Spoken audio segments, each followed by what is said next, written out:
አንድ መኪና በመንገድ እየሄደ ድራይቭ ቤልት ወይም ቺንጋ በሚበጥስበት ጊዜ መሪን ጨምሮ የተለያዩ ሲስተሞች ይቋረጣሉ። ይህ ቤልት በሌላኛው ስሙ ሰርፔንታይን ቤልት ሲባል የዚህ ቤልት አገልግሎት ከክራንክሻፍት የሚያገኘውን ዙር ለተለያዩ አክሰሰሪዎች እንዲውል ማድረግ ነው።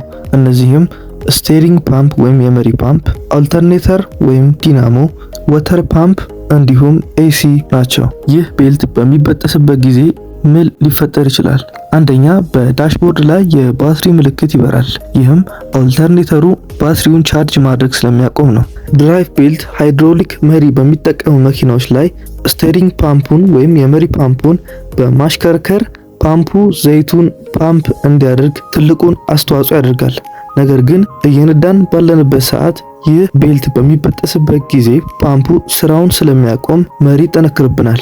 ሶስተኛ መኪናውን ይህ ቤልት ተበጥሶ ለረጅም ሰዓታት የምንነዳው ከሆነ ይህ ቤልት ሌላኛው ስራው ወተር ፓምፕን ማንቀሳቀስ ሲሆን ወተር ፓምፕ በኢንጂኑ ውስጥ የሚገኘውን ውሃ ፓምፕ በማድረግ ሰርኩሌት እንዲያደርግ ያደርጋል። ነገር ግን ይህ ቤልት በሚበጠስበት ጊዜ ወተር ፓምፕ ውሃውን ማንቀሳቀስ ስለሚያቆም በሞተሩ ላይ ሙቀት ይፈጠራል። በተጨማሪም ኤሲ እየተጠቀምን ከነበረ ይቋረጣል። እንደ ተጨማሪ ይህ ቤልት ከመበጠሱ በፊት ምልክቶችን ያሳያል። ይህ ምልክት ሞተሩ ስናስነሳ የመጮህ ድምጽ ያሰማናል። በተጨማሪም ቤልቱን በምናይበት ጊዜ የመሰነጣጠቅ ባህሪ ስለሚያሳይ ቀድመ መቀየር ይኖርብናል።